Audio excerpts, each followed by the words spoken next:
Bueno. Eh, y bueno, desde hace un momento que la normalización de la violencia está pues en el ADN cultural con el cual somos educadas, educados, y muchos de los actos que son violentos regularmente lo que hacen es que están tan introyectados en nuestra persona que incluso vemos que puede ser una exageración cuando estas prácticas violentas se denuncian. Y eso va armando una gran bola de nieve que puede llegar incluso a aquellas manifestaciones más crueles de la violencia, ¿no? Como pueden ser el feminicidio, el abuso sexual, el homicidio. Entonces, bueno, pues empecemos. Como decía mi querida Carmen, yo soy docente de la Facultad de Antropología de la Universidad Veracruzana, acá en Jalapa, desde donde les estoy saludando. Y bueno, aquí es donde estoy adscrita dentro de la universidad. Y bueno, ¿qué son las violencias contra las mujeres? Lo que dice la ley, no únicamente lo que digo yo, es que existen varios tipos de violencia. Por ejemplo, la ley de acceso de las mujeres a una vida libre de violencia nos dice que existen por lo menos 6, 7 tipos de violencias contra las mujeres, como puede ser la psicológica, la física, la sexual, la patrimonial, la económica, la obstétrica y cualquier otra que cause pues un daño a las mujeres. Yo agregaría en esta lista de violencias contra las mujeres el homicidio, el feminicidio y la desaparición. Eh, Tal vez esas sean las violencias como más fuertes que podemos observar, las que aparecen en los medios de comunicación, por ejemplo. Pero otras más, como puede ser la violencia psicológica o la obstétrica incluso, son violencias que están tan normalizadas que ni nos damos cuenta cuando las ejercemos o cuando las recibimos. Hay muchas compañeras que, por ejemplo, tienen a bien decir, no es que yo nunca he experimentado violencia, y he sido una mujer con mucha suerte porque nunca he experimentado violencia. Y creo que de manera, pues, más o menos analítica, es interesante observar cómo las mujeres también naturalizamos, no vemos como violento aquello que nos lleva, por ejemplo, a que se manipule nuestra vida, nuestros derechos, nuestra cotidianidad. Y también los hombres regularmente, y también muchas mujeres, el ejercicio de esas violencias, sobre todo cuando son muy tenues, vamos, no hay agresividad aparente en el ejercicio de esas violencias, pues no notamos cuando las ejercemos. Entonces, realmente estamos entrando a un tema en donde va mucho a nuestra capacidad de ser autocríticas, autocríticos y darnos cuenta cómo en nuestras acciones cotidianas regularmente estamos ejerciendo violencia. Hay una autora que se llama Joanne Scott que dice que las relaciones de género es una arena primaria de relaciones de poder. Es decir, la relación que hay entre mujeres, entre hombres y mujeres, entre los hombres mismos, por supuesto, entre las personas que constituyen la comunidad de la diversidad sexual, regularmente son relaciones sociales atravesadas primeramente por la violencia. Y la violencia tiene que ver con la idea de si estamos siendo clasificados como hombres o como mujeres principalmente. Bueno, la cuestión que tiene que ver con este término que también alude al título de esta charla, de esta ponencia, pues es el término micromachismos. El término micromachismos en realidad fue acuñado hace casi 30 años por el terapeuta Luis Bonino Méndez. Ya tiene mucho tiempo, pero gracias a las redes sociales principalmente ha cobrado como mucha más fuerza y relevancia en estos tiempos. Pero, ¿qué son los micromachismos? Como decía hace un momento, hay manifestaciones de violencia que son cotidianas, que regularmente están muy popularizadas y que de generación en generación se van reproduciendo y obviamente cada generación le va agregando le va enriqueciendo y va sofisticando esos ejercicios violentos que son muy sutiles. Entonces, Luis Bonino nos dice que los micromachismos son comportamientos, son aquellas acciones casi imperceptibles, ¿no? Pequeños gestos, actitudes, los prejuicios que tenemos hacia las mujeres que denotan violencia y menosprecio. También señala que se expresan a través del maltrato psicológico, emocional, físico, sexual y económico. Y el asunto aquí es que que se realizan en total impunidad, es decir, no son sancionables, al contrario.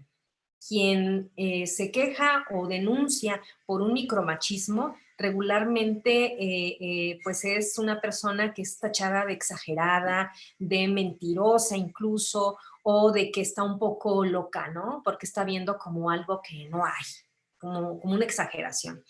¿Y esto por qué se da? Bueno, el mismo Luis Bonino nos dice que los micromachismos están ampliamente normalizados por nuestra sociedad, los fomentamos incluso. Son tan sutiles que pasan desapercibidos y cuando se denuncian, como ya decía, son vistos como exageraciones, es más, les restamos importancia, ¿no?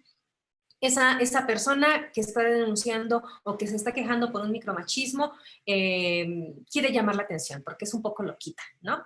Esa regularmente es un poco la idea que vamos teniendo cuando vemos algunas manifestaciones. Y bueno, ¿qué es el micromachismo? A final de cuentas, ¿cuáles son esas manifestaciones sutiles? Bueno, pues vámoslas describiendo, sobre todo para verbalizar, para evidenciar cuáles de nuestros actos como hombres y mujeres, pero principalmente como hombres, pues ejercemos sobre las mujeres. Estas manifestaciones que aparecen desapercibidas tienen varias caracterizaciones. Por ejemplo, aquí en esta diapositiva estamos observando que nos hablan del mansplaining, que es como estos hombres que regularmente se confunden con el man interrupting, que son hombres que, por ejemplo, corrigen, interrumpen y corrigen a las mujeres porque asumen que tienen que corregirlas, que tienen que iluminarlas con su discurso, aunque la mujer sea especialista en determinado tema, ¿sí? Es como si yo quisiera, no sé, corregir a alguna colega de la facultad de enfermería o de trabajo social, yo como antropóloga, diciéndoles cómo deberían de hacer su trabajo en tanto enfermeras, enfermeros o en tanto como personas que se dedican al trabajo social. Sería más o menos lo mismo. Hay un video, por ejemplo, en redes sociales de una mujer que está en un foro platicando con hombres, están dando una charla, un diálogo se está estableciendo entre ellos y ella sobre un tema que en este momento no recuerdo. Y entonces el moderador la interrumpe y la interrumpe y la interrumpe porque la corrige y la corrige y la corrige. No porque la mujer estuviese equivocada, no precisamente por ello, sino porque hay un afán aleccionador de querer interrumpirla, ¿no? De demostrar de manera inconsciente, hay una necesidad de demostrar que pues él es más calificado que ella, algo que por ejemplo no hace con los otros ponentes, hasta que alguien del público le grita, ya déjala hablar, no la dejas hablar, que ella se explique, ¿no? Y el tipo como que cae en cuenta del gran error y grosería que está realizando contra la ponente y pues obviamente la gran violencia de género que está ejerciendo sobre ella. Otro es el gaslighting, y este concepto es para hacerle creer a una mujer de forma muy sutil que está loca, ¿no? Regularmente cuando dicen, por ejemplo, ay, es que anda en sus días, ¿sí? Es que está menopáusica, es que seguro no le ha bajado todavía, ¿no? Es para descalificar la argumentación que pueda dar una mujer aludiendo que está mal de sus facultades mentales o que hay un proceso hormonal o de sustancias químicas naturales que corren por su cuerpo que la hacen enloquecer. Ese también es muy común. ¿Cuántas veces no le hemos dicho a una compañera o a un compañero que está menopáusica? ¿No? Por ejemplo, o que está, pues que está mal porque anda, ha de estar algo así, ¿no? Entonces, esa sería otra manifestación. Y luego la de dropouting, ¿no? Que es cuando, y eso nos pasa mucho a las mujeres, por ejemplo, en nuestros centros de trabajo, sea cuales sean, en donde una mujer da una idea en una reunión, por ejemplo, luego un hombre la repite y todo el mundo le achaca el crédito a ese hombre, pero a la mujer no. La mujer hagan de cuenta que habló el aire, ¿no? Y por lo regular somos incapaces de reconocer la valía intelectual, la valía de conocimientos de una mujer, ¿sí? Y no es que los hombres no tengan capacidad de aportar sus propias ideas, sino que es una práctica común este plagio en despoblado, es decir, esta apropiación indebida, este robo de ideas a las mujeres y se hace delante de todo mundo. Y la sociedad lo consentimos y ni siquiera nos damos cuenta de que la mujer, que hubo una mujer que habló antes y que dijo eso. Otra cuestión que tiene que ver con el micromachismo, por ejemplo, son los llamados piropos, que en realidad es acoso callejero, ¿sí? Los piropos en su vena más romantizada, como lo han querido o nos lo han querido mostrar, no existen. Realmente el abordaje que se hace del espacio vital de las mujeres en la calle, aludiendo a partes de su cuerpo, aludiendo a su carácter, en fin, una serie de cosas, eso es violencia. Pero la construcción es tan sofisticada y al mismo tiempo tan sutil que hay muchas mujeres que se nos educa creyendo que este tipo de manifestaciones en realidad es un reconocimiento pleno a que somos muy bonitas, a que somos muy guapas, pero en realidad es una violencia muy normalizada que cada vez se está desnaturalizando más, pero que aún persiste y persiste con mucha fuerza. Otras manifestaciones de los micromachismos, por ejemplo, las tenemos en el trabajo, ¿sí? Como decía hace un momento. Por ejemplo, esto del tocamiento.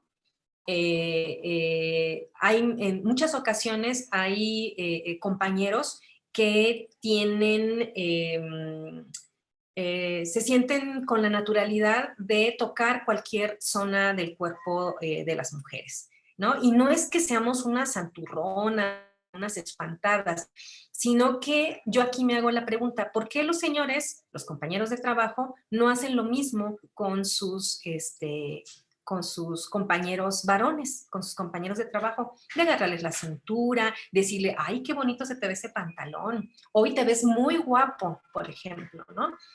Regularmente no se hace, ¿sí? Hay un contacto físico y también, digamos que de orden, pues, hasta sexual, podría decirse, con las compañeras. Entonces, ojo, que te toquen los hombros o la cintura sin tu autorización. Porque de repente, vamos, no es que yo sea una persona que se asuste con facilidad de las manifestaciones de afecto, pero debe de haber de por medio una decisión, una autorización por parte de las mujeres. Otro micromachismo dentro de los espacios de trabajo es que, por ejemplo, los jefes o la persona superior laboralmente en la jerarquía laboral a una mujer se dirija como una niña o como una hija o como o creen que es una persona que es incapaz de hacer una tarea, ¿no? No sé si recuerden por ahí quienes ven el programa de Carmen Aristegui. Ha tenido por ahí uno o dos invitados, uno más reciente, que le dijo, no, mija, o sea, como queriéndola chamaquear, Uy, no, se lo acabó Carmen Aristegui. Le dijo, yo no me llamo Mija, me llamo fulana de tal y no me llame así. Y el señor se quedó así como, ¿qué hubo, no? Pero es que sí, o sea, hay que respetar a las compañeras de trabajo, incluso con esas prácticas tan sutiles con las que devaluamos su capacidad y su presencia. Ahora, en los equipos de trabajo que comenten, si llegaste a un puesto de poder, pues ¿con quién te habrás acostado? Es muy común esa expresión, ¿no? Siempre desacreditar la capacidad de las mujeres para poder ejercer un puesto de liderazgo y sobre todo para tener los atributos laborales, intelectuales para tener un cargo alto.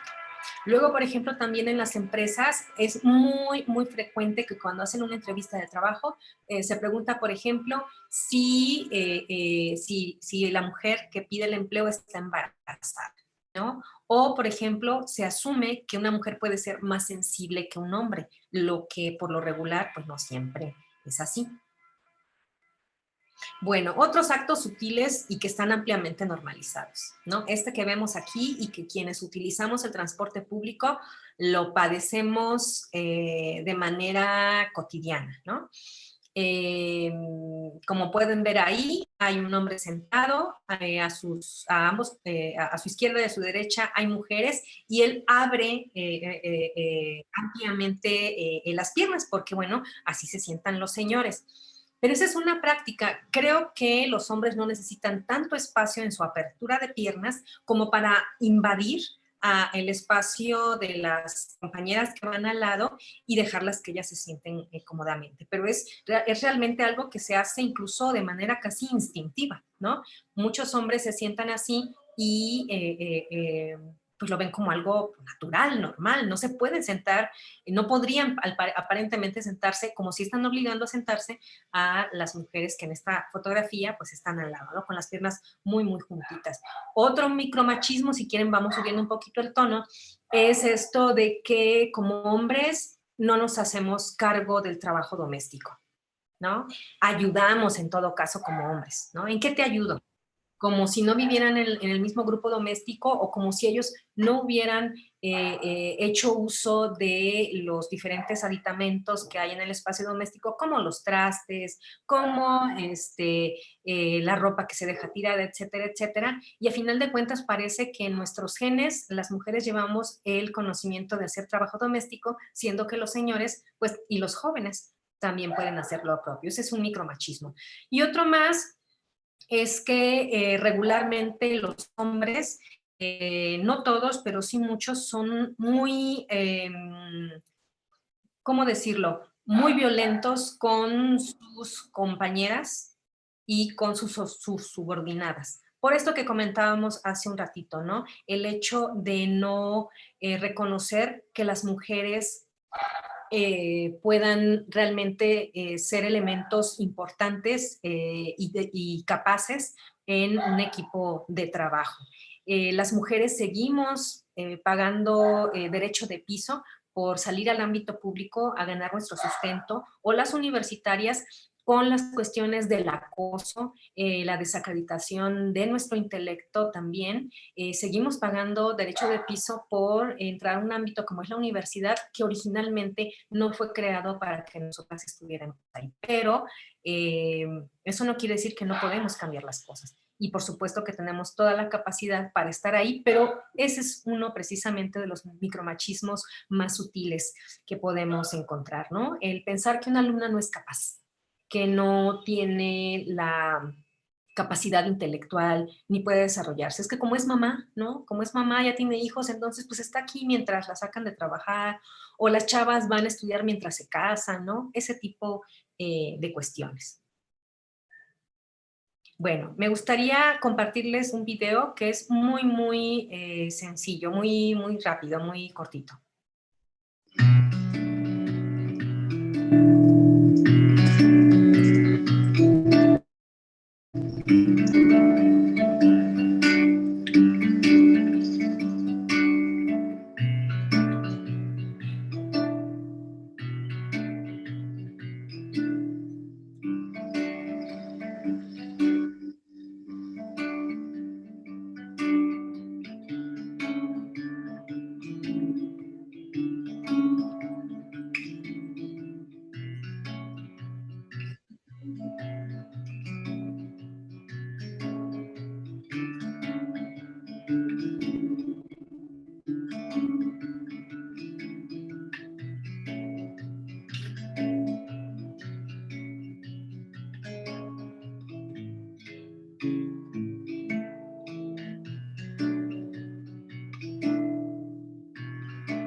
¿Qué haces, Cari?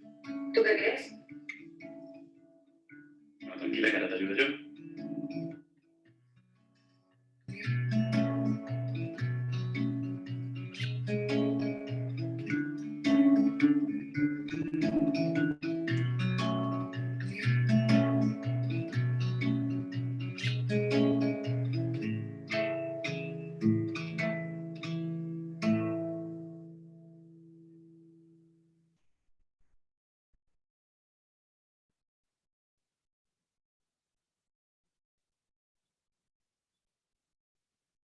Bueno, pues ese fue un pequeño video y ahí vimos varias manifestaciones de micromachismos, ¿no?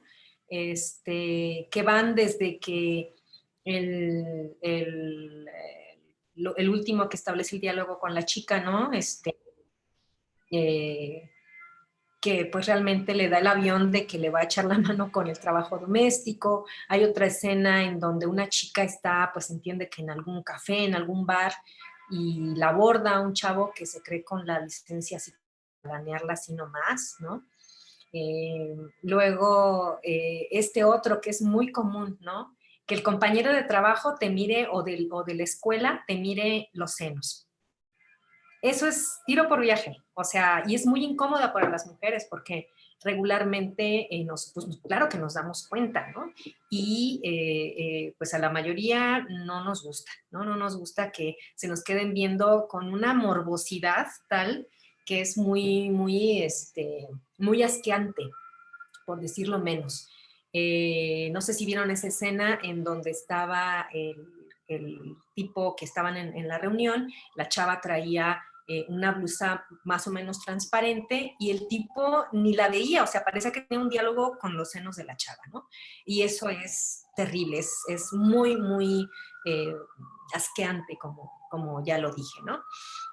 Otro más en donde, por ejemplo, va una pareja en donde vamos, van a cambiarle el pañal al bebé y sucede que en el baño de hombres no había para hacer el cambio de pañal, pero sí en el baño de mujeres. Y aquí el asunto nos lleva a una dimensión mayor de lo que implica los micromachismos. Los micromachismos son ejercidos por sujetos concretos que regularmente son hombres, pero también pueden ser mujeres, pero también por todo el aparato social, incluyendo al Estado, incluyendo los contenidos culturales. ¿Quién dijo que dentro de los baños públicos para mujeres únicamente se podían poner cambiadores para bebés? ¿Por qué no se ponen en los baños para hombres? Hay mucho papá soltero, ¿no? Que por supuesto que asume con mucho amor la responsabilidad de criar a sus hijos e hijas y que obviamente les cambie el pañal a los hijos, ¿no? Entonces, ahora he visto que, por ejemplo, hay baños para hombres en donde hay cambiadores para bebés, pero es así como muy raro que eso ocurra. En fin, y luego lo típico, ¿no? O sea, estás esperando el autobús, estás esperando el camión, un taxi o así, y no falta el cuate que trae un coche y que ya, o sea, cree que estás ahí por otros motivos de situación de trabajo sexual, incluso, por ejemplo, o que simplemente te quiere galanear y te empieza a decir cosas desde el coche. O el tipo que con el que te cruzas en la calle, ¿no? Que van caminando y te hace un ruido con la boca, te dice cosas, hace, en fin, toda una serie de situaciones. Esos precisamente son los micromachismos. Lamentablemente, como ya comentaba y como pueden ver ustedes en esta imagen, los micromachismos realmente se invisibilizan mucho porque por un lado se normalizan por parte de nuestra sociedad y nosotras mismas a veces los normalizamos en tanto que nadie nos educa, no hay una educación desde nuestra sociedad para las mujeres que les diga, ¿sabes qué? Eso no es normal y tienes que alzar la voz cuando seas víctima de este tipo de prácticas. Y entonces, como no hay sangre de por medio, como no hay golpes y como no hay una situación extremadamente violenta, son formas sutiles, pues entonces no hacemos nada. Pero fíjense en esta imagen de un iceberg, en la parte de abajo, en la parte más de la base del iceberg, encontramos los machismos, ¿no? Los micromachismos. La anulación a la presencia de las mujeres, la invisibilización a nuestras capacidades, y eso va escalando, es decir, va subiendo de tono. Está el humor sexista, que es terrible, todos los chistes en nuestro país muchas veces apunta a la denigración de la persona de las mujeres y eso es normal, ¿eh? Y el que lo esté diciendo yo ahorita seguramente para mucha gente puede constituir una exageración, pero si volvemos a este llamado que hacía yo al inicio de la charla a ser autocríticas, autocríticos, preguntémonos si realmente estamos exagerando, ¿no? Esta cuestión, por ejemplo, en donde en las parejas porque te amo, te controlo, y hay mucho chantaje emocional, es también una manifestación de los micromachismos, la culpabilización de las mujeres. Los hombres se sienten mal regularmente ante algunas situaciones y culpabilizan a las mujeres porque por su culpa están mal, ¿no? El asunto aquí es que las mujeres somos educadas para estar proclives al servicio de otras personas, de nuestros hermanitos, de nuestros padres, de las personas enfermas, en fin, somos personas que nuestro ideal es que seamos serviciales y que estemos para atender a las demás personas. Entonces, pues obviamente siempre nos compramos mucho la situación que tiene que ver con la culpa, ¿sí? Y con el asunto de que jamás vamos a hacer suficiente para poder apoyar a nuestro entorno afectivo, social, que amamos tanto, ¿no? De ahí, pues obviamente, como van viendo, los micromachismos empiezan a escalar hasta convertirse en todas aquellas manifestaciones en donde sí hay sangres, sí hay gritos, sí hay amenazas, hay insultos, hay violencia física y sexual y puede eso devenir incluso en un asesinato que puede regularmente puede ser un feminicidio. No es que una misma persona empiece con un micromachismo y termine asesinando, no es que una persona que un hombre que vaya, no sé, a decirle un piropo a una mujer en la calle, un llamado piropo en la calle, o que tenga otro tipo de manifestaciones, termine feminicida. Puede que sí, puede que no. Pero el asunto es que cómo como sociedad vamos cercando a las mujeres de tal forma que indicamos que efectivamente es lícito, es correcto, eh, pues violentarlas y cómo sí al final del día puede ser lícito y correcto asesinarlas. No sé si se han fijado, pero regularmente en aquellas notas en donde, periodísticas sobre todo, en donde se habla de un feminicidio o de un abuso sexual a una mujer, siempre se termina culpabilizando a las mujeres. Al final del día, ellas tienen la culpa por las decisiones que tomaron y que las llevaron a un punto determinado. Y eso es muy grave, eso es muy grave. O sea, culpabilizar a la víctima se llama revictimizar y eso no es correcto. Y sobre todo como profesionales, no importando a la rama a la que nos dediquemos dentro de nuestras profesiones, es sumamente importante evitar, reflexionar y deconstruir este tipo de prácticas. Bueno, ¿y qué está sucediendo ahora con los micromachismos y con las nuevas generaciones de mujeres, ¿no? Están sucediendo cosas muy interesantes, pero también muy graves, sobre todo por la situación que tiene que ver con que a muchos hombres no les cae bien en absoluto, ni tampoco a muchas mujeres, el hecho de que haya víctimas que alcen la voz y que digan, a ver, esto no está bien. No soy una exagerada. Lo que ha pasado en los últimos años es que muchas jóvenes universitarias, al estar formadas sobre estos discursos que tienen que ver con los derechos humanos de las mujeres, con la valía que tienen como profesionistas, como elementos activos de la sociedad, han estado señalando de manera reiterada pues estos abusos, estos actos violentos y estos micromachismos, estos actos sutiles. Y la sociedad en conjunto, pero sobre todo los hombres, han reaccionado de una forma sumamente violenta. Me entrevistaban el fin de semana pasado y me preguntaban que por qué están subiendo los índices, perdón, de feminicidios y de violencias contra las mujeres. Pues es precisamente, creo que por ahí alguien tiene su micrófono abierto. Es precisamente por este tipo de cuestiones, ¿no? El que las mujeres evidencien sus derechos y reclamen y pongan el dedo sobre el renglón para visibilizar los micromachismos. En ese sentido, la sociedad patriarcal, la sociedad machista está reaccionando de una forma muy, muy virulenta y una manera de reaccionar es precisamente a través de fomentar, de avalar las violencias contra las mujeres. A lo mejor en nuestro discurso nosotros podemos decir, no hombre, ¿cómo crees? ¿Cómo crees que vamos a estar avalando un acto violento contra las mujeres? Pero ese es nuestro discurso, el discurso políticamente correcto, que le dicen, ¿no? En los hechos, pues luego decimos, es que esa muchacha era de cascos ligeros, ¿no?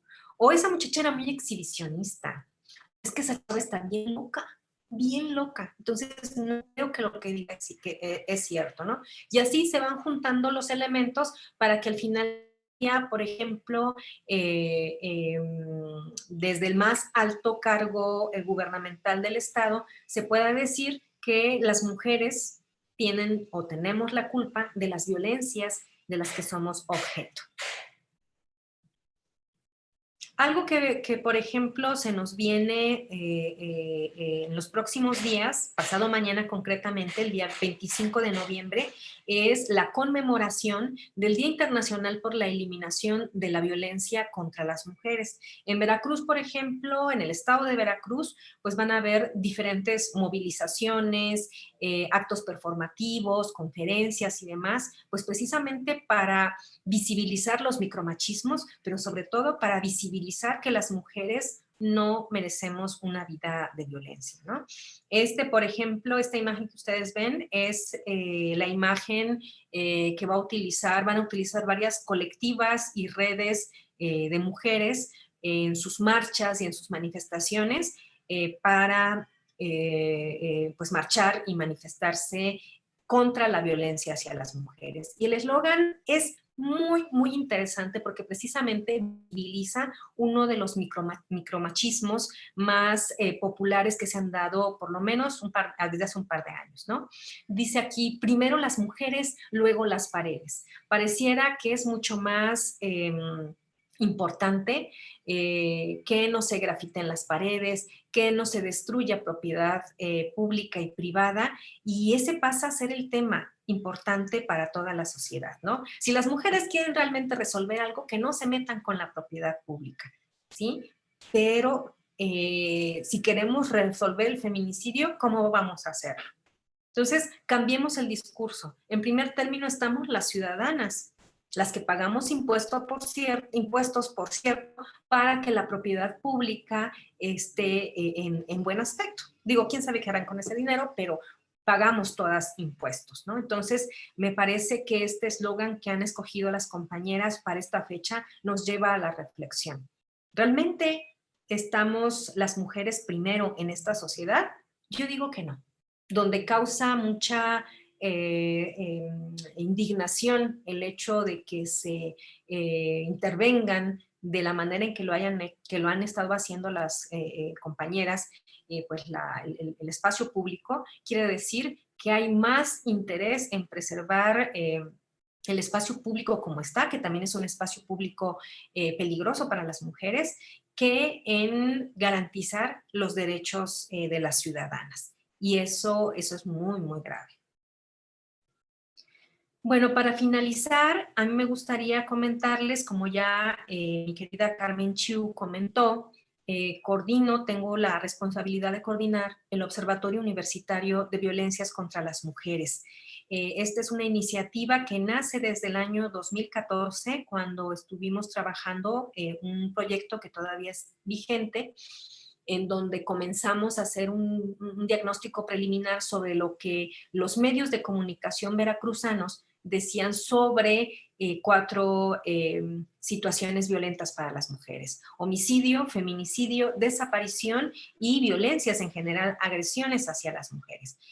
Posteriormente, bueno, se funda en 2017 este observatorio, el cual, digamos que está bajo la jurisdicción, por así decirlo, de la licenciatura en Antropología Social de la Facultad de Antropología de la Universidad Veracruzana, y que es uno de los observatorios que están bajo con la Coordinación Universitaria de Observatorios. Esta es nuestra página institucional. Nuestro portal dentro de la página de la Universidad Veracruzana. Ahí mensualmente ustedes pueden ir checando, pueden ir revisando pues las cifras que lamentablemente se van dando mes con mes y se hace un estimado semestral y anual de las violencias contra las mujeres. Entonces, nosotras lo que hacemos es un registro de todos esos micromachismos y cómo esos micromachismos a corto plazo, a mediano plazo, se van convirtiendo también en homicidios y en feminicidios. ¿Qué nos hemos encontrado? Bueno, que en los 3 años en que formalmente ha estado trabajando el Observatorio Universitario de Violencias contra las Mujeres, pues en esos 3 años, 2017, 2018 y 2019, pues hemos documentado 2,143 agresiones. Y ojo, nosotras tomamos la información de los medios de comunicación que nos remiten pues a varios tipos de violencia psicológica, sexual, patrimonial, obstétrica, en fin, ¿no? Pero pues hay muchos eventos que se quedan fuera del registro de las notas periodísticas que hacen los medios de comunicación. Entonces, pues obviamente hay muchísimos más. Pero lo que hemos alcanzado a documentar en estos 3 años han sido 2,143 agresiones a mujeres. 832 desapariciones, que ese también es un delito sumamente grave. Como podemos observar, 2017 ha sido el año en que se han contabilizado más desapariciones de mujeres, aunque 2018 y 2019 pues no están demasiado lejos del número logrado en 2017. En lo que respecta a feminicidios, tenemos documentadas 430 notas informativas que, de acuerdo a lo que establece el Código Penal del Estado de Veracruz, presentan por lo menos una razón de género para que pueda ser considerado como feminicidio. Y tenemos documentados también 256 homicidios de mujeres. ¿Qué ha pasado en en 2020, en lo que va de este año? Bueno, según los datos que hemos recabado desde los medios de comunicación y que ha registrado el Observatorio Universitario de Violencias contra las Mujeres, estos son los números que van acompañando este año, que ha sido funesto en todo sentido, pero para las mujeres aún más, y vamos a ver en un momentito por qué. Hemos documentado 461 agresiones a mujeres en todo el estado, 79 notas informativas que por lo menos muestran una de las razones de género que establece el Código Penal local para que puedan ser considerados feminicidios por la autoridad competente, 74 homicidios y 239 desapariciones hasta el 31 de octubre. Estas mismas cifras, si las ubicamos dentro de los municipios indígenas en Veracruz, nos permiten observar que ahí se han registrado 37 desapariciones de mujeres 71 agresiones a mujeres que habitan municipios indígenas, 6 homicidios y 10 posibles feminicidios. Lo que tiene que ver con el confinamiento, en esta etapa, ¿no? Desde el 23 de marzo más o menos que empezó la Jornada Nacional de Sana Distancia y con sus posteriores etapas de semaforización, lo que encontramos del 23 de marzo al 31 de octubre es que de los números totales que les mostré hace un momento, 284 agresiones se llevaron en este lapso, ¿no? De los 74, no son 74, son 79 feminicidios que documentamos, 54 se llevaron a cabo en este periodo. En este periodo también se realizaron 56 homicidios de mujeres y tuvieron lugar 172 desapariciones. Entonces, es muy terrible ver esto porque de repente lo que sucede es que si invisibilizamos y si no tenemos una visión crítica como sociedad, como hombres y como mujeres sobre los micromachismos, sobre la violencia sutil que se ejerce sobre los cuerpos de las mujeres, difícilmente vamos a entender la magnitud de nuestros actos y del grave problema que estamos viviendo como sociedad. Regularmente el Estado mexicano, a pesar de que tiene leyes, que tiene programas, que tiene declaratorias de alerta de violencia de género, de las cuales, por ejemplo, 2 están sobre el Estado de Veracruz, pues también ha hecho caso omiso, porque en los hechos se menciona de manera reiterada que está atendiendo las violencias, pero estos números nos hacen observar que por lo menos en nuestro estado, y créanme que en todo el país, pues no se está haciendo acciones que apuesten por un cambio real en materia de violencias hacia las mujeres. Bueno, yo dejo mi intervención hasta aquí. Les agradezco mucho su atención y ojalá podamos tener un diálogo a partir de esto que hemos estado, o que les he estado comentando. Muchas gracias. Bueno, muchas gracias, doctora. Pues muy interesante su presentación y pues nos hace, bueno, en mi caso, ¿no? Como nos acerca, nos hace como más conscientes de la problemática que estamos viviendo, ¿no? Y que lo vivimos de manera cotidiana, sin embargo, como bien mencionabas, a veces como no nos damos cuenta o no queremos darnos cuenta también, ¿no? Porque yo creo que en el caso de tanto hombres como mujeres, darnos cuenta de esta situación, por ejemplo, con los micromachismos, es también como cambiar, ¿no? Otras formas de relacionarnos, ¿sí? Y pues el costo que esto tiene, ¿sí? Volver como otra mirada, ¿no? Como a estas formas que nos han educado, si tú quieres, ¿sí? Como el ejemplo que ponías, ¿no? De minimizar, de hacernos menos, ¿no? Cuando nos dicen, tú no puedes, ¿no? A veces es cómodo para nosotros que otros tomen decisiones, ¿no? Pero creo que es, sobre todo las jóvenes, tienen el reto, bueno, y nosotras también, mientras sigamos en esta sociedad, tenemos que asumir, ¿no? Estos compromisos y estos retos. Preguntas aquí. Bueno, te leo mientras, ¿no? ¿Cómo considera que la universidad, aquí una pregunta dice, una pregunta para ti, por supuesto, dice, ¿cómo considera que la Universidad Veracruzana ha crecido referente a las estrategias enfocadas a eliminar la violencia contra las mujeres? ¿Y qué falta por hacer? Uy, pues es una pregunta muy interesante. Justamente hoy, muy temprano, conocí la noticia de que la Facultad de Comunicación Social, la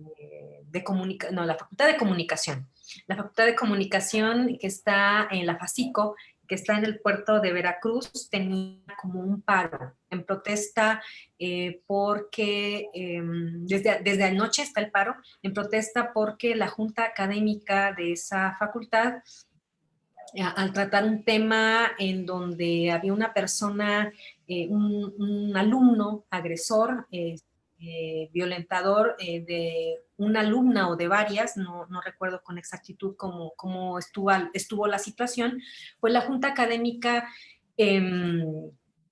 decidió suspenderlo un semestre, ¿no? Y reitero, yo no conozco los detalles, pero pues hubo mucha indignación por parte de la comunidad de la Facultad de Comunicación y obviamente de muchas personas que se dedican a la comunicación y que son egresadas, esas personas de esa facultad, pues porque se les hacía realmente algo, vamos, que no solucionaba la situación. Incluso hasta una reportera egresada de esa facultad, pues me tagueó en Twitter, ¿no? Lamentablemente esto de las agresiones, sobre todo de alumnos y de docentes hacia alumnas principalmente, aunque a alumnos varones también, es muy común, ¿no? Muy, muy común en las universidades de todo el país, incluso en la UNAM, que es una de las mejores universidades del mundo, ¿no? Y una dice, bueno, pues, ¿qué pasa, no? O sea, los espacios universitarios se supone, pues son para otra cosa, ¿no? No para fomentar, construir relaciones de violencia entre el personal, ¿no? Entre la comunidad universitaria. Entonces, creo que el gran reto que tiene la Universidad Veracruzana y todas las universidades del país es precisamente construir protocolos que vayan en atención a las víctimas en realidad. Que el eje de los protocolos sea la víctima, no el proceso burocrático. ¿Sí? Hay veces, si no pone la queja de esta forma o si no sigue estos pasos, ya no funciona, porque se quiebra el proceso y ya, o sea, ya valió. Perdón por la expresión, pero eso es lo que sucede, ¿no? Si no le hace así o no le hace así, ya, se desestima la queja e incluso el victimario puede demandar a la quejosa, ¿sí? Todas las denuncias deben de ser por escrito, o sea, evidenciando quién las interpone, no pueden ser anónimas, ¿sí? Y ese es un tema muy complejo, porque choca de manera frontal con los principales ejes jurídicos del derecho, pero el asunto es que las violencias contra las mujeres tienen tal especificidad y se ejercen en un ámbito de poder tan desigual para las mujeres que en muchos casos, como la queja se tiene que interponer asumiendo tu nombre y apellido, las víctimas mejor desisten, se salen de la facultad, se cambian de ciudad. Yo he conocido casos de alumnas que se han tenido que cambiar de campus. Imagínense. Tomando las dimensiones de nuestro, y me refiero a la Universidad Veracruzana, tomando las dimensiones de nuestro estado y de dónde están localizados campos. Imagínense a una chava que está en Poza Rica, Tuxpan y que se tiene que cambiar a Córdoba,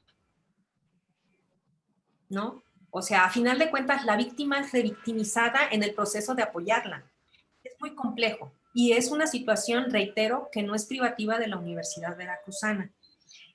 Otra situación es que, por ejemplo, la coordinación de la unidad de género, yo pertenezco al consejo consultivo de esa coordinación, desde mi punto de vista, realmente, además de que es una entidad muy joven, tiene 6 años, 6 años no son nada dentro de la gran historia de más de 70 años de nuestra universidad, cuya complejidad nos dice que las mujeres, como decía yo en la charla, seguimos pagando derecho de piso por tener una educación universitaria, por estar frente a pizarrón, por estar sentadas en las sillas para recibir la clase, por estar en puestos directivos y administrativos. No es gratuita el acoso, la descalificación, ¿sí? ¿Oyeron mi currículum? A mí me da mucha pena, así como el changuito de los emoticones, siempre le hago así. Pero sí que lo digan, porque a final de cuentas yo tengo muchos colegas que me desacreditan, ¿no? De gruñona no me bajan, y sí, sí lo soy un poco, que es grito, que estoy loca, pues a lo mejor, ¿no? Pero eso no desacredita mis exigencias, por ejemplo. Entonces, fíjense cómo no importa la edad que tengas, ni el rango, ni la escolaridad, ni el grado, que si eres SNI o si eres no sé qué, no importa, las mujeres seguimos pagando derecho de piso. Entonces, una entidad tan joven, y no lo digo para justificarlo, veo así como tratando de ver una escena desfavorable totalmente para las mujeres que integramos la comunidad universitaria. Una entidad tan joven queriendo con las pocas herramientas de las que dispone tratar de recomponer las cosas. Regularmente no va a poder hacer todo aquello que debería. ¿Sí? Y en ese sentido, creo que las autoridades universitarias, ya sea en este periodo rectoral y en los siguientes, van a tener el gran reto de ir atendiendo de manera este tipo de eventos, conforme a los tratados internacionales que ha asignado el Estado mexicano. ¿Sí? Las universidades también pertenecen al Estado mexicano, sobre todo si son universidades públicas, las privadas también, ¿eh? O sea, ir resolviendo este tipo de cosas. Entonces, creo que las autoridades tienen que ir robusteciendo en el rango de acción, de atribuciones de las unidades de género, presupuestalmente y con personal calificado, pues para atender, porque esto se nos ha salido de control. Por eso empecé yo contestando la pregunta con este relato de la facultad tomada. Y es una invitación. Creo que las autoridades deben de observar que también es una invitación el no atender debidamente, es una invitación, el no atender debidamente los casos en donde se violenta a alumnas con sanciones tan ridículas, ¿no? Es una invitación para las demás facultades y el alumnado de la comunidad universitaria para hacer cosas similares, porque realmente estamos bajo situaciones muy, muy complejas. Y termino de contestar esto comentando lo siguiente. A pesar de que hay un protocolo muchas veces de la universidad, incluso hubo ahí un ejercicio que la pandemia apaleó ese ejercicio de tratar de pues que llegaran observaciones, sugerencias para enriquecer el protocolo. A pesar de que hay un protocolo, pues mucho queda al ánimo y a la sensibilidad del funcionariado, entiéndase, directores de institutos, centros, facultades, para atender los casos de violencias contra las mujeres que llegan. En mi facultad, por ejemplo, reitero, yo doy clases en la Facultad de Antropología, tuvimos hace un año, en ese semestre de de agosto 2019, enero 2020, tuvimos un par de casos muy complejos, muy difíciles. No haré comentarios sobre los detalles porque creo que no debo, pero tenemos a una directora que, mis respetos, ella no es feminista ni nada parecido, pero tiene sensibilidad y buena disposición al tema. Y me tiene a mí como su grillo un poco también, porque yo soy enlace de género en mi facultad. Obviamente, pues hay que hacer todo conforme lo indica el protocolo y como el derecho lo marca. Y al final, la junta académica que se hizo resolvió expulsar de la facultad a los 2 estudiantes varones que eran motivo de las quejas de varias alumnas. Entonces, ahí, y no es que la facultad esté libre de misoginia, sexismo y homofobia, no, para nada, ¿no? Pero creo que tuvimos los elementos como para incidir y empujamos. Entonces, a pesar de que hay un protocolo, dependiendo de las particularidades y ánimos que pueda haber en una junta académica, por ejemplo, se puede llegar a cierto proceso. Es un tema sumamente difícil, Por eso yo creo que la clave está en que como comunidad universitaria, como alumnado, atacemos los micromachismos, los señalemos, los desnudemos, los evidenciemos. Eso es fundamental. ¿Y qué falta por hacer? Pues mucho, muchísimo, muchísimo. ¿Cómo podríamos contribuir para ir disminuyendo los micromachismos? Pues es lo que señalaba, ¿no? O sea, visibilizarlos, ser autocríticos realmente y autocríticas. ¿Qué es lo normal? La manera en cómo incluso a veces los hombres miran a las mujeres. ¿Se acuerdan de la escena esa del video, no? Donde estaba la chava con una camisa un poco transparente y su brasier negro y el tipo así como que se le iban los ojos. Esas prácticas, tiro por viaje, ¿no? Y los hombres no se dan cuenta. Yo no creo que los hombres sean tan... no son tontos. Todos somos animales, ¿eh? Somos homínidos, somos mamíferos, algunos más que otros. Pero aquí el asunto es que debemos de estar muy pendientes de cuáles son esas prácticas misóginas. Los que es que piropos en la calle.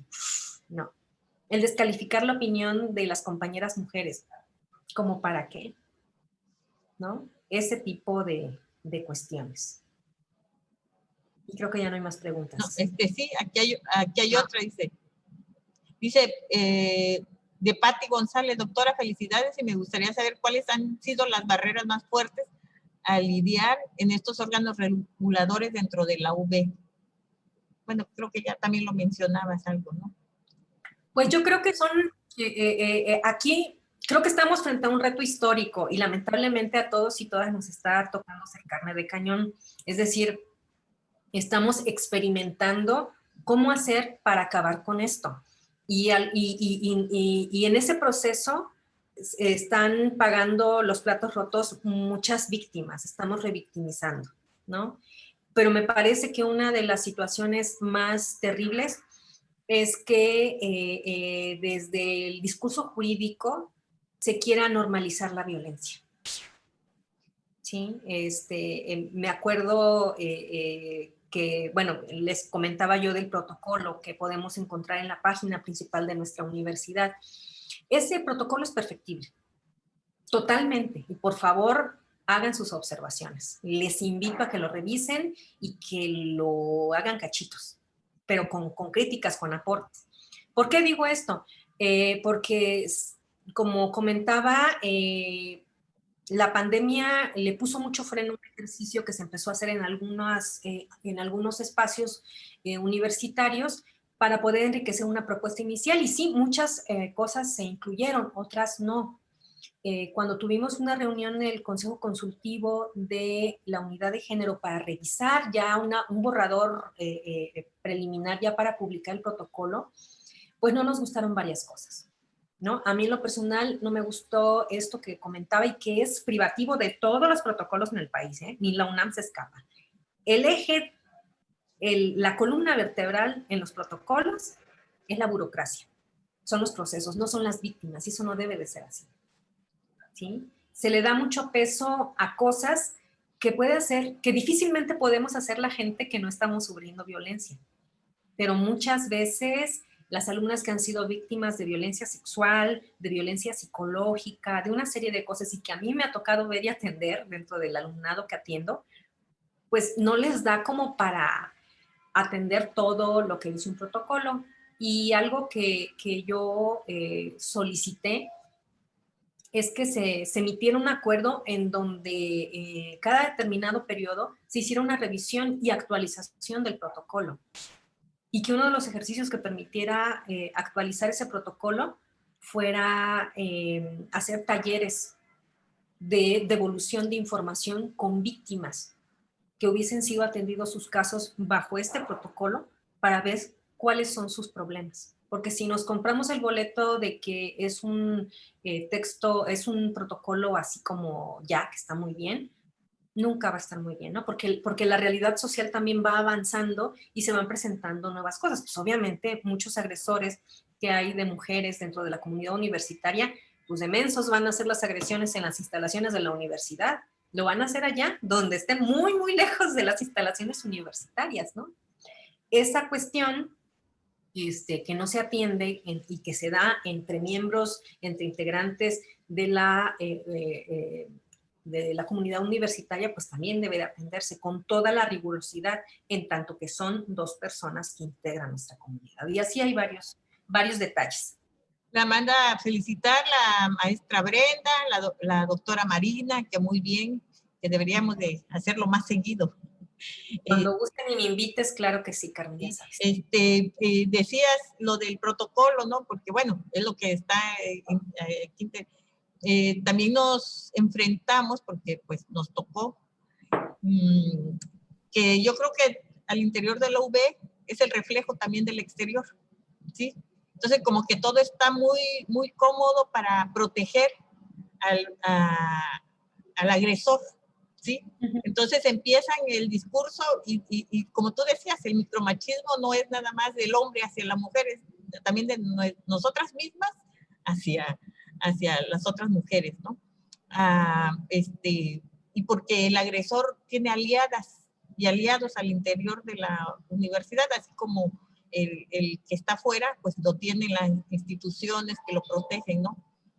Al interior de la UB, pues no está exenta de esta reproducción, ¿no? Y empiezan desde ese discurso y que es muy común entre los funcionarios y entre los maestros, decir, es que me malinterpretan, yo cuando la abrazo como si fuera mi hija, no hay ninguna mala onda ni nada, ¿no?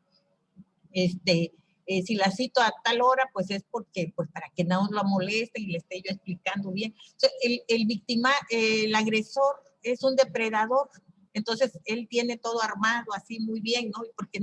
Porque seguramente no es la primera vez que lo hace, él ya es una práctica ya de lo cotidiano. Entonces ya tiene todo armado ahí para, sabe a quién elige sus víctimas, todo eso, ¿no? Yo creo que también hacia eso debemos, y también a la temporalidad, y eso lo dije cuando tuvimos la reunión para revisar los protocolos, ¿no? El agresor le apuesta a la temporalidad del alumno. El alumno pues va a estar cierto periodo y si se la quiere llevar tranquila, pues no se va a meter en todo esto que pide el protocolo, ¿no? De que la queja por escrito, el nombre, toda esta burocracia. Entonces dice, bueno, pues ahí muere. Y el agresor sale impune. Creo que algo que ha funcionado muy bien son los tendederos, ¿sí? Por ejemplo, eso lo de los tendederos, aunque sea, ha servido como para visibilizar. Y nos hemos dado cuenta que luego pues hasta se sienten ofendidos, porque ¿cómo? Y enseguida salen los aliados a defender, ¿no? Pero bueno, creo que es parte de lo que tenemos que ir como construyendo y lo que tú decías, ¿no? De este micromachismo que está tan normalizado que hasta nosotras mismas nos cuesta, ¿no? Darnos cuenta. Y lo que tú decías, después decimos, no, pues a mí nunca yo gracias a Dios, nunca me han violentado, ¿no? Porque no me doy cuenta, ¿sí? Y fíjate que esta cuestión que comentaste de los tendederos, a veces no la entendemos. Pero creo que los tendederos son el resultado de todavía la inmadurez de los protocolos dentro del gran contexto de violencia. Estamos viviendo violencias estructurales que se manifiestan con prácticas precisas en nuestros cuerpos como mujeres. Y los protocolos quieren atender casos concretos y está bien, pero aquí el asunto es que los protocolos no son la solución. La solución es hacer modificaciones en la ley orgánica de las universidades. Si las leyes orgánicas, por ejemplo, observan que ya ven que dicen que faltas graves a la comunidad, deben de detallar, o sea, esas faltas graves deben de estar descritas en clave de género también, desde una perspectiva de género que permita entender toda esta complejidad.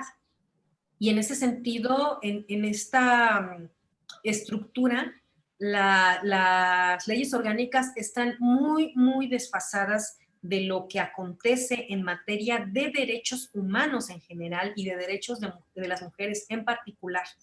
no están hechos para atender ese tipo de controversias, porque como tú bien decías, Carmen, lo que nosotras, lo que vamos observando, lo que va sucediendo en el contexto social, pues claro que se reproduce en la universidad. Entonces, pensar en espacios encapsulados académicos es realmente no tener idea de la evolución que ha tenido en nuestra sociedad y que por tanto se demanda en las leyes orgánicas universitarias. Entonces, por ahí hay que empezar. Entonces, lo que sucede es que los tendederos precisamente son una respuesta hasta lógica, diría yo, de pues de esa ineficiencia, de ese gran atraso, de esa inmadurez para poder tener el pulso de lo que implica proteger los derechos humanos dentro de los ámbitos universitarios. La Universidad Nacional Autónoma de México, la UNAM, puso algo por ahí en materia de género en su ley orgánica, pero a mí me huele como un poquito a parche, ¿no? Un parche ahí medio mal colocado dentro de la estructura de la ley orgánica. A lo mejor estoy equivocada, yo no soy especialista en esa materia, pero sí es importante observar que esa máxima casa de estudios a nivel nacional sí se ha visto forzada, ¿no? A realizar este tipo de implementaciones desde el gran marco que ofrece una ley orgánica, pues porque como sabemos, ¿no? Está eso bárbaro, o sea, el feminicidio de Lesbi, que era una alumna de la UNAM y que se perpetró en las instalaciones de la UNAM, pues no ha sido el único feminicidio que se ha dado en Ciudad Universitaria, en la UNAM, que hay en la Ciudad de México. No, han habido varios, además de violencia sexual, en fin, todo lo que sabemos. Recuerden que hay algunas instalaciones que continúan tomadas por parte de grupos anarcofeministas, por ejemplo, y de este llamado bloque negro, ¿sí? Entonces, pues eso es, palabras más, palabras menos, la resulta de que no se está atendiendo bien los problemas derivados de respeto a los derechos humanos de la comunidad universitaria y concretamente de las mujeres que conformamos las comunidades universitarias del país. Bueno, también Teresa Mesa te felicita y que ojalá se siga haciendo más estos eventos para darle mayor claridad, ¿no? Jocelyn López te felicita, Kelly Fiscal también, que muy bien tu ponencia, Nelly, excelente, bueno ya, Griseida también felicita a la doctora, Brenda, Gracias. Geraldini, la doctora Marina, bueno pues, creo que lo bueno es que nos dejaste más dudas. Y eso, bueno, eso es lo importante, ¿no? Que romper con esta inercia también de esta, como esta aparente tranquilidad, ¿no?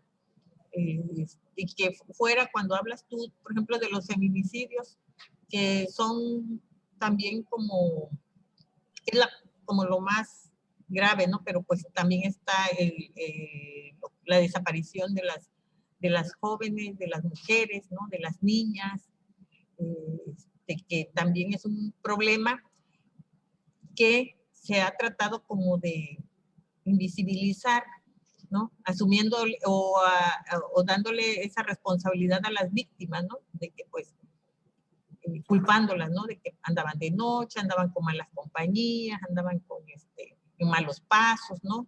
Y que bueno, pues era como lo lógico, ¿no? Si andan en malos pasos, pues tenían que terminar mal, ¿no? Y que bueno, que quienes, como en tu caso, ¿no? Que han expertas en este tema, pues sabes, ¿no? Has hecho tu trabajo de investigación que no es precisamente, que se trata pues de minimizar la responsabilidad del Estado en estas cuestiones, ¿no? Aquí Yasmín también te felicita, que le aclaraste muchas dudas, dice, me gustó, había cosas que no conocía y aprendí. Fíjate, pues yo creo que esa era como Belina, muchas felicidades, la maestra Belina, muchas felicidades, doctora. Dice que ella, por ejemplo, se da cuenta que no importa la edad, cualquiera No. podemos sufrir estos micromachismos en diferentes espacios laborales y escolares, ¿sí? Sí, pues sí.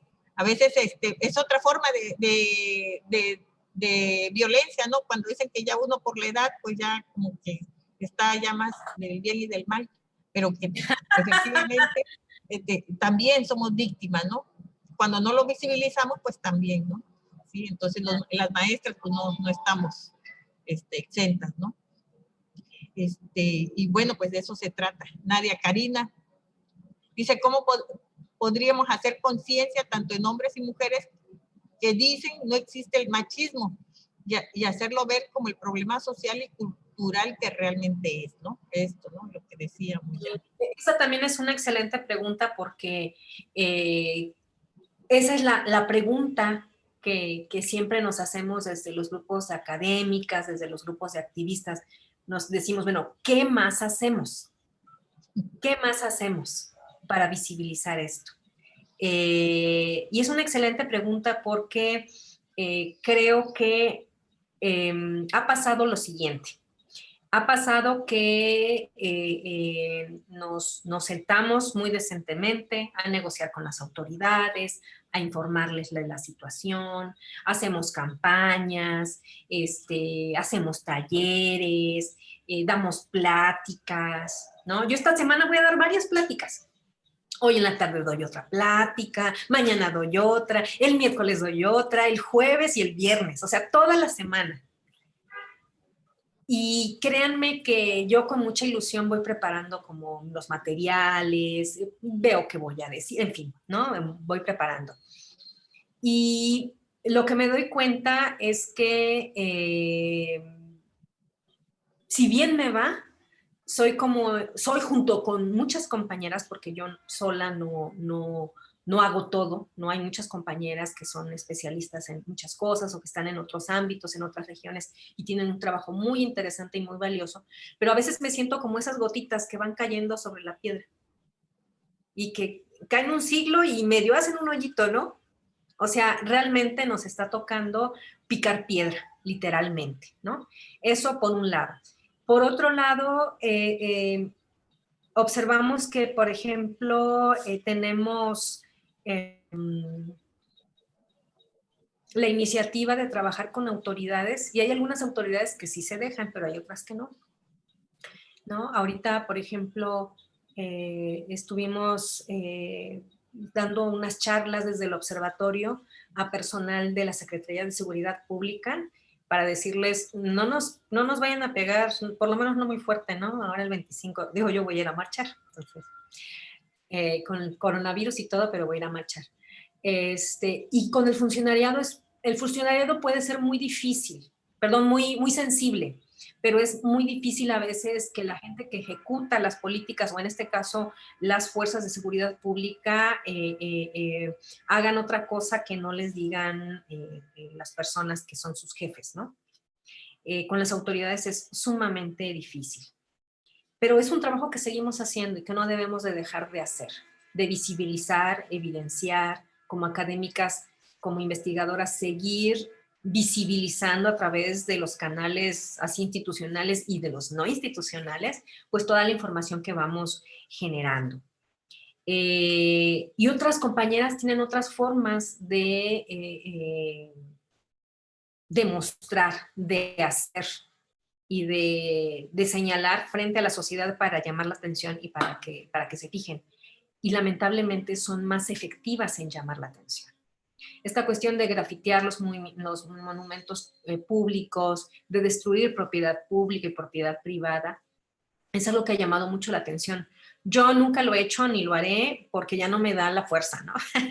Pero nunca he destruido nada en una manifestación y espero no estar tan indignada un día como para hacerlo. Pero fíjense cómo hay una gama de manifestaciones y algunas son más vistosas que otras, ¿sí?